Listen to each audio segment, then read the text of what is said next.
బిడ్డలారా, ఈ దినము మలాకి 4:2 ధ్యానిద్దాం. అయితే నా నామమందు భయభక్తులు గలవారగు మీకు నేతి సూర్యుడు ఉదయించును, అతని రెక్కలు ఆరోగ్యము కలుగచేయును గనక మీరు బయలుదేరి క్రొవ్విన దూడలు గంతులు వేయినట్లు గంతులు వేయుదురు. దేవునికి మహిమ కలుగును గాక.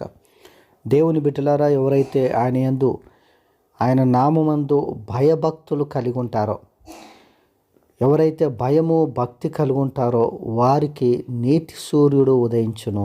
దేవునికి మహిమ కలుగును గాక. అంటే ఈ సూర్యుడు కాదు, ఈ లోక సంబంధమైన సూర్యుడు కాదు, కానీ నీతి సూర్యుడు అంటే యేసు ప్రభు ఉదయించును.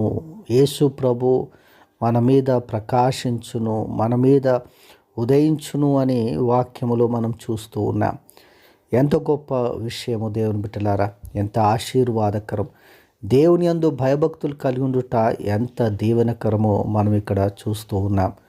దేవుడే నీ మీద ఉదయించును అని వాక్యము సెలవిస్తూ ఉంది. అంతేకాకుండా అతని రెక్కలు ఆరోగ్యం కలుగచేయును. దేవుని రెక్కలు నీ కుటుంబానికి ఆరోగ్యము కలుగచేయును. దేవునికి మహిమ కలుగును గాక. కాబట్టి దేవుని యందు భయభక్తులు కలిగి ఉండడం ద్వారా దేవుని కాంతిని మీద ఉదయించును. అంతేకాకుండా ఆయన రెక్కలు నీకు ఆరోగ్యం కలుగచేయును. కాబట్టి నీవు దూడలు గంతులు వేయునట్లుగా వెళ్ళి గంతులు వేయుదురు అని వాక్యం సెలవిస్తుంది. క్రొవ్విన దూడలు గంతులు వేయినట్లు గంతులు వేయుదురు. ఎంత సంతోషం, ఎంత ఆనందం.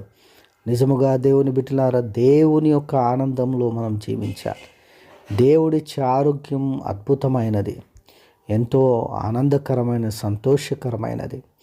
కాబట్టి ఆయన యందు భయభక్తులు కలిగి ఉన్నప్పుడు మనకి ఇవన్నీ కూడా ప్రాప్తిస్తాయి. మరి మనము దేవుని యందు భయము భక్తి కలిగి ఉన్నామా? దేవుని యందు భయభక్తులు కలిగి ఉండటం ద్వారా అనేకమైన ఆశీర్వాదాలు ఉన్నాయి. అట్టి కృప దేవుడు మనకు అనుగ్రహించును గాక. ఆమేన్.